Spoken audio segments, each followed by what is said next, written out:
Florian Philippot. Le nom résonne depuis plus d'une décennie dans l'arène politique française, souvent associé à l'insoumission, à la souveraineté nationale, à une voix dissidente qui refuse les compromis mous. Mais derrière l'homme d'acier, derrière le tribun qui affronte sans faillir les débats les plus explosifs, se cache un être de chair et de sang, un cœur longtemps resté discret, presque muré. Et voilà qu'à 43 ans, dans un éclat aussi inattendu que bouleversant, Florian Philippot a choisi de tout révéler.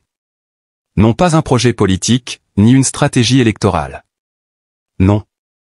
Il a révélé l'essentiel.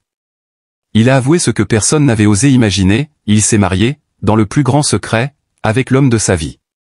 Oui, à 43 ans, celui que l'on croyait totalement dévoué à la lutte républicaine, à la bataille contre l'Europe fédéraliste, à la défense farouche de la liberté des peuples, a décidé de faire tomber les murs de sa vie privée. Et c'est avec une pudeur infinie, mêlée d'une émotion palpable, qu'il a prononcé ces quelques mots lors d'un entretien. Je me suis marié. Il est mon roc, mon refuge, celui qui me donne la force de continuer. Une onde de choc a parcouru la scène médiatique et politique. Car ce n'est pas seulement une information croustillante. C'est un symbole. Un tournant. Un moment d'humanité rare, d'autant plus marquant qu'il vient d'un homme si souvent perçu comme implacable, presque distant, dans ses convictions. Pendant des années, Florian Philippot a été traqué par les journalistes en quête du moindre détail sur sa vie sentimentale. Mais il a tenu bon. Il a protégé son jardin secret avec la même détermination qu'il met à défendre ses idées. Il ne voulait pas que sa vie amoureuse soit un argument de campagne, ni une distraction dans ses luttes. Pourtant, le poids du silence, le besoin de vérité, et surtout, l'amour, l'ont conduit à parler. Et quel amour! Celui qui le relie à cet homme dont il n'a révélé que le prénom, discret mais symbolique, Alexandre, est une histoire digne d'un roman. Un amour né dans la tempête, forgé dans la discrétion, renforcé par les épreuves. Car aimer, quand on est une personnalité publique, quand on est jugé, critiqué, caricaturé à longueur de journée, n'est jamais simple. Aimer un homme, quand on porte sur ses épaules l'héritage de valeurs traditionnelles, quand on doit affronter le regard dur de certains militants, c'est encore plus fort. Mais Florian a tenu bon. Et Alexandre aussi. Leur union a été célébrée dans un lieu intimiste, loin des regards, entouré seulement de quelques proches, triés sur le volet. Pas de journalistes, pas de caméra, pas de flonflon. Juste de l'émotion brute. Des larmes. Des promesses. Des cœurs qui battent à l'unisson. Ce jour-là, Florian Philippot n'était plus l'homme politique. Il était simplement un homme. Un homme amoureux. Un homme libre. La presse s'est rapidement emparée de la nouvelle, certains avec bienveillance, d'autres avec une ironie cynique. Mais ce que beaucoup ont oublié, c'est le courage immense qu'il faut pour parler ainsi. Pour s'exposer. Pour avouer que derrière les discours enflammés, il y a un être vulnérable. Car oui, cette révélation est un acte de courage. De transparence. Et, d'une certaine manière, de réconciliation. Pendant longtemps, Florian a été perçu comme un électron libre, un provocateur, un homme en guerre contre le système. Mais aujourd'hui, il nous rappelle que même les guerriers ont besoin d'amour. Que même ceux qui portent la colère des peuples dans leurs discours ont besoin d'un foyer. D'un bras tendre pour apaiser les tempêtes. D'un regard aimant pour continuer à croire en demain. Et si certains s'attendaient à ce qu'il cache cette union, à ce qu'il la nie ou la minimise, ils se sont trompés. Philippot a au contraire décidé d'en faire une force. Il a évoqué avec émotion la stabilité que lui apporte Alexandre, sa capacité à le recentrer, à lui rappeler l'essentiel quand les débats deviennent trop violents, quand les attaques deviennent personnelles. Il est mon équilibre. C'est avec lui que je veux vieillir, a-t-il confié les yeux humides. Mais au-delà de l'anecdote personnelle, cette confession est aussi un message universel. Un appel à la tolérance. À la compréhension. À l'amour libre, sincère, sans étiquette. Elle résonne comme un pied de nez à ceux qui veulent enfermer les individus dans des cases. À ceux qui pensent qu'on ne peut pas être patriote et aimer librement. À ceux qui, dans l'ombre, jugent encore les amours qui ne ressemblent pas aux leurs. Florian Philippot a toujours été un homme de rupture. Et aujourd'hui, il le prouve une fois de plus. Mais cette fois, ce n'est pas contre Bruxelles qu'il s'élève. C'est contre les préjugés. Contre la peur de se dévoiler. Et il en sort plus grand. Les réseaux sociaux, en feu, se sont divisés. Mais une immense vague de soutien a aussi émergé. des milliers de messages de félicitations, de respect, de remerciements. Car dans un monde où l'authenticité est rare, ce geste a touché les cœurs. Beaucoup ont avoué avoir pleuré en l'écoutant. D'autres ont dit qu'ils se sentaient enfin représentés. Et même ses adversaires politiques les plus farouches ont salué le courage de sa démarche. Aujourd'hui, Florian Philippot continue son combat pour la France. Mais il le fait le cœur plus léger. Il sait qu'il n'est plus seul. Il sait que, quoi qu'il arrive, Alexandre sera là. Dans l'ombre ou à ses côtés. Qu'il soit hué dans une manifestation ou ovationné dans un meeting, il retrouvera toujours, le soir venu, la tendresse d'un foyer. Mais derrière ce mariage discret, derrière cette confession sobre mais bouleversante, se cache une histoire encore plus profonde. Une histoire faite de sacrifices silencieux, d'attentes suspendues, de nuits où l'homme politique a dû taire ses sentiments pour ne pas affaiblir son combat public. Car si aujourd'hui, à 43 ans, il ose dire « oui » devant la France entière, ce n'est pas par calcul. C'est par nécessité intime. Par fidélité à lui-même. À ce qu'il est. À ce qu'il a toujours été, au-delà de l'image figée que la presse et les partis ont construit autour de lui. Pendant longtemps, l'amour a été pour Florian un territoire interdit. Un luxe que sa vie publique ne lui permettait pas. Lui, qui passait de plateaux télé en tribunes enflammées, qui arpentait les routes de France au rythme des meetings et des conférences, n'avait guère de place pour les sentiments. L'engagement, pour lui, était total. Corps et âme. Et pourtant, un jour, sans prévenir, un regard a tout changé. Celui d'Alexandre. Leur rencontre ne fut pas spectaculaire. Pas de film romantique, pas de coup de foudre hollywoodien. Non. Ce fut un frémissement. Une parole échangée lors d'un dîner entre amis communs. Un silence complice. Et puis, doucement, les rendez-vous se sont enchaînés, en toute discrétion. Alexandre, loin du monde politique, apportait à Florian ce que lui-même n'avait jamais vraiment connu, une paix intérieure, un espace où il pouvait tomber le masque, oublier les joutes verbales et redevenir un homme ordinaire, vulnérable, tendre. Leur relation s'est construite dans l'ombre, à l'abri des caméras et des micros. Pendant près de 6 ans, ils ont vécu une histoire secrète, faite de rendez-vous volés entre deux déplacements, de messages codés, de vacances sous pseudonyme. Chaque geste d'amour était un acte de prudence. Chaque instant partagé était teinté de la peur d'être découvert. Car malgré les avancées de la société, l'univers politique reste, encore aujourd'hui, un monde cruel pour ceux qui osent aimer autrement. Mais ce que peu de gens savent, c'est que cette discrétion n'était pas seulement pour se protéger du jugement extérieur. Elle était aussi, et surtout, un acte de protection pour Alexandre. Loin des feux médiatiques, ce dernier n'avait jamais cherché la lumière. Il ne voulait pas être le compagnon de, encore moins devenir un symbole. Il voulait juste vivre, aimer, et être aimé.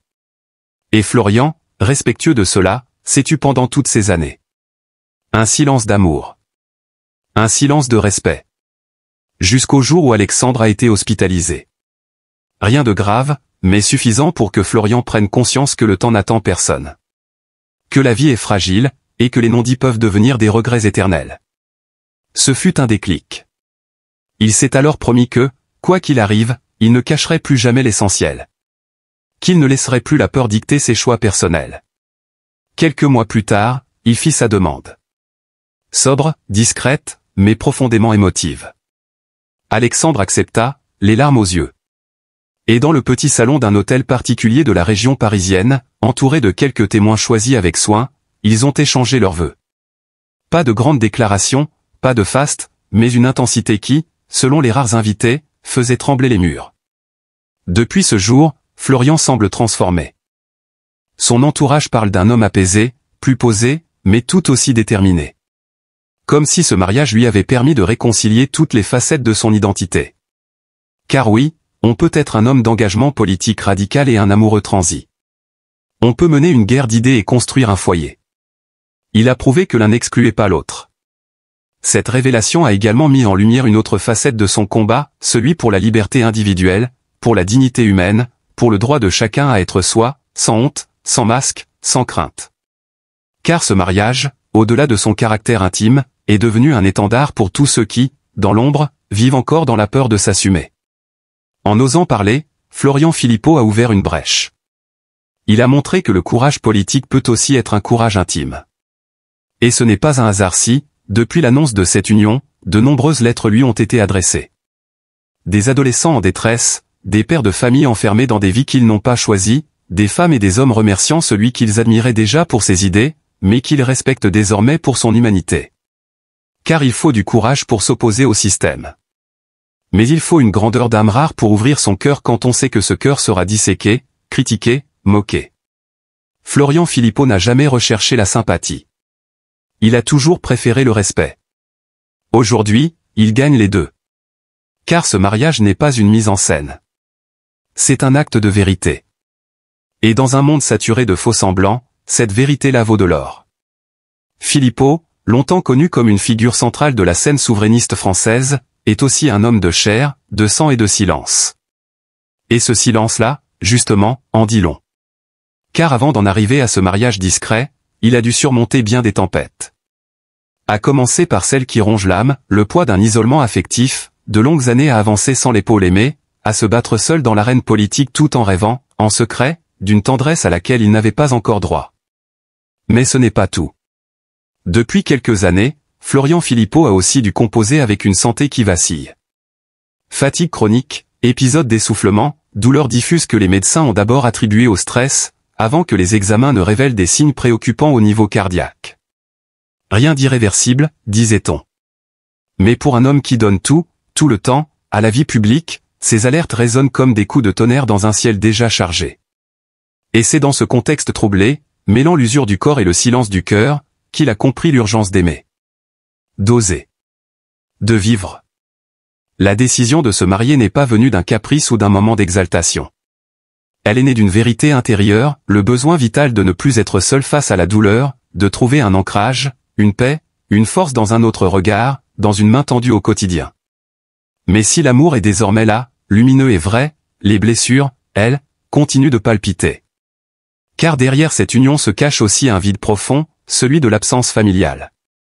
Philippot, très discret sur ses proches, a laissé entendre qu'une partie de sa famille avait accueilli cette annonce avec froideur, voire rejet. Non pas pour ce qu'il est, mais pour ce que la société encore trop souvent juge de travers. Ce mariage, pourtant si sincère, n'a pas été célébré avec tous les siens. Il manquait des voix, des bras, des sourires. Et cela, il le porte en lui comme une blessure silencieuse. L'enfant qu'il a été, élevé dans une rigueur provinciale mêlée à une quête constante de perfection, continue de chercher l'approbation des siens, le regard fier d'un père, les mots tendres d'une mère. Mais il sait aujourd'hui que certains liens ne se nouent pas, ou ne se renouent plus. Alors il sourit, pour la caméra, pour le public, pour les fidèles qui le suivent. Mais au fond de lui, subsiste une tristesse viscérale. Celle d'un homme qui, même au sommet de sa vie sentimentale, se sent parfois orphelin du cœur. La fatigue, elle, s'est installée comme une compagne tenace. Les nuits sont courtes, peuplées de réveils en sursaut. Les journées sont longues, traversées de douleurs diffuses qu'il tait à ses proches. Car Philippot, homme de contrôle et de maîtrise, refuse d'apparaître affaibli.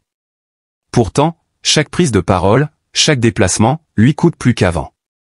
Il le sait, il le sent. Et parfois, dans un coin d'hôtel, loin des regards, il s'autorise une larme, une plainte muette, un instant de vulnérabilité. Mais malgré tout, malgré la fatigue, malgré le manque, malgré le poids d'un passé familial complexe, Florian Philippot avance. Il avance parce qu'il a trouvé en cet amour discret un souffle nouveau. Un souffle qui ne guérit pas tout, mais qui réchauffe. Un souffle qui ne comble pas toutes les absences, mais qui apaise les plus vives. Il sait que le chemin reste semé de douleurs. Que la santé peut à nouveau vaciller. Que certains silences familiaux resteront éternels. Mais il a choisi de ne plus attendre. De ne plus espérer en vain. Il a choisi d'embrasser la vie là où elle se donne, là où elle est vraie, là où elle fait du bien. Et c'est cela, peut-être, la plus grande tristesse de cet homme à l'élégance discrète, savoir que le bonheur n'efface pas toujours les blessures, mais les rend simplement plus supportables. À 43 ans, Florian Philippot est un homme marié, mais aussi un homme meurtri. Un être debout, mais profondément humain. Un cœur battant, fragile, mais infiniment digne.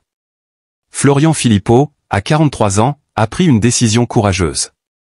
Une décision intime, humaine, profondément touchante, il a épousé l'homme qu'il aime.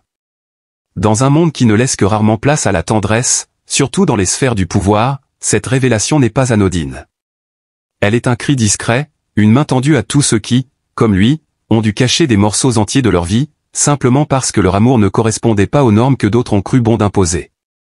Ce n'est pas un scoop destiné à faire la une. Ce n'est pas une manœuvre politique. C'est une vérité personnelle, sincère, délicate. Derrière cet aveu, il y a un homme. Pas seulement le leader politique que les médias connaissent. Mais un être de chair, de cœur, de doute. Un homme qui, pendant des années, a avancé dans la solitude affective, portant sur ses épaules non seulement le poids de ses idées, mais aussi celui de ne pouvoir dire pleinement « j'aime ». Combien de fois avons-nous jugé sans connaître? Combien de fois avons-nous réduit des vies complexes à une opinion, une orientation politique, une image publique? Et pourtant, derrière chaque figure médiatique se cache une histoire intime, un parcours de douleur, de silence, de blessures et d'espoir. Aujourd'hui, plus que jamais, nous devons regarder Florian Philippot non comme le personnage public qu'on débat sur les plateaux télé, mais comme un homme. Un homme qui a osé affirmer son droit au bonheur. Un homme qui, malgré les risques, les critiques, les regards tordus, a tenu la main de celui qu'il aimait et a dit « oui ». Cela mérite notre respect. Cela mérite notre compassion. Cela mérite notre amour. Car aimer, dans ce monde si souvent divisé, est un acte de bravoure. Se marier, lorsque l'on sait que certains vont lever les yeux au ciel ou pire, détourner le regard, est une preuve immense de force intérieure. Et pourtant, Florian Philippot ne cherche pas les applaudissements. Il ne demande pas de trophée. Il n'exige rien. Il nous offre simplement un fragment de sa vérité. À nous de l'accueillir avec bienveillance. Trop souvent, les figures publiques sont déshumanisées. On oublie qu'elles tombent malades. Qu'elles pleurent seules. Qu'elles cherchent l'amour, comme nous tous. Philippot a aussi traversé ces épreuves, une santé fragile qu'il a longtemps gardée pour lui, des liens familiaux qui se sont tendus avec le temps, une pression constante sur ses épaules. Et dans tout cela, il a continué. Il a avancé. Jusqu'à ce jour où, enfin, il a choisi d'aimer au grand jour. Alors aujourd'hui, ce que nous vous demandons, c'est simple, aimons sans juger. Aimez Florian Philippot pour ce qu'il est, un homme debout, malgré les blessures. Le soutenir, non pas en tant que partisan ou adversaire politique, mais en tant qu'humain qui a choisi la sincérité. Lui envoyer, à lui et à son époux, des pensées d'affection, de paix et de respect. Car ce monde a besoin d'exemples comme celui-là.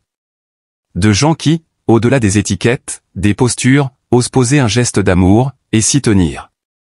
Et au-delà de Florian, pensons à tous ceux qui, encore aujourd'hui, n'osent pas. Ceux qui aiment en silence, ceux qui se cachent, ceux qui vivent dans la peur du rejet. Pour eux, le courage de Florian est une lumière. Une promesse qu'un autre monde est possible. Un monde où l'amour n'a plus besoin de se justifier. Alors, en son nom, et pour tous ceux qui aiment en marge, tendons la main. Apprenons à regarder avec le cœur. Changeons le regard que nous posons sur les autres. Car l'amour, qu'il soit entre un homme et une femme, entre deux hommes ou deux femmes, reste la plus belle des résistances. Aujourd'hui, c'est à notre tour de résister, à la haine, à l'intolérance, à l'indifférence. Et cela commence par un mot simple, félicitations, Florian. Et merci. Parce que dans les moments où la société tend à devenir plus dure, plus tranchée, plus clivante, nous devons choisir d'être du côté de la douceur. Du côté de l'acceptation. Du côté de l'humain. Le geste de Florian Philippot ne devrait pas susciter le débat, mais l'admiration. Il ne devrait pas réveiller des polémiques, mais ouvrir des cœurs. Car c'est cela, au fond, que chaque être cherche, être vu, entendu, reconnu et aimé. Et pourtant, combien d'hommes et de femmes dans notre pays, chaque jour, n'osent pas faire ce pas que Florian a osé? Combien d'entre eux vivent dans l'ombre, dans la peur du rejet, dans la crainte de perdre leurs proches, leur emploi, leur dignité simplement pour avoir suivi leur cœur? Ce mariage n'est pas seulement une nouvelle personnelle pour Florian Philippot. Il est un signal. Un signal d'espoir pour tous ceux qui attendent leur moment. Une invitation à croire qu'un jour, eux aussi, auront le droit de dire oui devant le monde entier. Nous devons, chacun à notre échelle, devenir les gardiens de ces instants fragiles. Offrir à ceux qui osent aimer notre bienveillance, notre chaleur, notre tendresse. Car dans cette époque où tant de murs se dressent entre les gens, l'amour est une brèche. Une brèche dans laquelle la lumière peut enfin entrer. Oui, Florian Philippot a choisi l'amour. Et ce choix, malgré tout ce que l'on pourra dire, n'est jamais une faiblesse. C'est une force. Une preuve de résilience. Une déclaration silencieuse mais puissante, je suis moi-même, quoi qu'il en coûte. Et cela, mes amis, mérite non seulement du respect, mais aussi de l'admiration. Pensez à ce que cela signifie, pour un homme public, habitué aux critiques, aux projecteurs, au jugement constant. Se marier, dans ces circonstances, ce n'est pas une banalité. C'est un acte militant. Un acte humain. Un acte de foi. Foi en l'autre, foi en soi, foi en un avenir meilleur. Alors aujourd'hui, plus que jamais, faisons preuve d'empathie. Envoyons à Florian Philippot, et à toutes les personnes qui comme lui choisissent d'aimer librement, un message de paix. Que cette paix vienne contrebalancer les discours de rejet. Qu'elle apporte du baume au cœur blessé. Qu'elle devienne notre langage commun. Car au fond, ce que nous célébrons ici dépasse largement une figure publique. Nous célébrons la capacité humaine à se relever. À aimer malgré les épreuves. À avancer malgré les douleurs. À bâtir malgré les ruines. Et n'oublions pas, derrière chaque sourire discret, il y a peut-être un combat silencieux. Derrière chaque aveu d'amour, il y a peut-être des années d'attente, de solitude, de peur. Respectons cela. Honorons cela. Aimons sans condition. Offrons notre écoute, notre respect, notre affection à celles et ceux qui osent être eux-mêmes. Parce qu'il n'y a pas de courage plus noble que celui de dire « je t'aime », même quand le monde n'est pas prêt à l'entendre. Aujourd'hui, à 43 ans, Florian Philippot n'est plus simplement ce visage bien connu du paysage politique français. Il est devenu, par ce simple aveu, un symbole bien plus grand, celui de l'amour assumé, de la vérité intérieure, du courage d'exister pleinement. Dans un monde où tant choisissent encore de se taire pour se protéger, lui a décidé de parler. Non pas pour provoquer. Non pas pour choquer. Mais simplement pour vivre. Se marier avec la personne qu'il aime n'est pas, pour lui, un acte politique. C'est un acte d'humanité. Une promesse. Un chemin de lumière tracé après des années d'ombre, de silence, de retenue. Car aimer quand on est une figure publique, c'est souvent aimer dans la discrétion, avec cette peur constante du jugement. Mais aujourd'hui, Florian Philippot a décidé de dire oui à l'amour, oui à la vie, oui à lui-même. Et ce oui est plus puissant que tous les discours. Il est important, dans des moments comme celui-ci, de mettre de côté les étiquettes, les opinions, les divergences. Il ne s'agit pas ici de politique. Il s'agit d'un homme. D'un cœur. D'un parcours. Et de cette immense vérité, chaque être humain mérite d'aimer et d'être aimé librement, sans honte, sans peur. Pensons à ce que cela représente. À 43 ans, après des années d'engagement, de débats, d'exposition médiatique, Florian a enfin choisi de poser un geste intime et public à la fois. Il a choisi d'unir sa vie à celle de l'homme qu'il aime. Et ce simple geste devient un phare pour tant d'autres. Pour ceux qui hésitent encore. Pour ceux qui se taisent. Pour ceux qui souffrent. Pour ceux qui, peut-être, n'osent pas croire qu'un avenir d'amour est possible pour eux aussi. Alors aujourd'hui, ne restons pas spectateurs. Soyons acteurs de ce monde plus juste, plus tendre, plus humain. Offrons à Florian et à son époux notre bienveillance, notre respect, notre affection. Montrons à tous ceux qui suivent cette histoire que l'amour ne devrait jamais être un sujet de moquerie ou de rejet, mais bien une source d'inspiration. Et si vous avez été touché par cette histoire, si vous croyez, vous aussi, en un monde où chacun peut aimer librement, alors rejoignez notre communauté. Index revers pointant vers la droite blanc. Abonnez-vous dès maintenant à Jemadé TV. Ici, nous mettons en lumière des récits humains, des parcours courageux, des vérités bouleversantes. Nous donnons la parole à ceux qu'on n'entend pas assez. Nous faisons le choix de la sensibilité, de l'émotion, de la vérité. Votre soutien est précieux. En vous abonnant, vous contribuez à diffuser des histoires porteuses d'espoir, comme celle de Florian Philippot.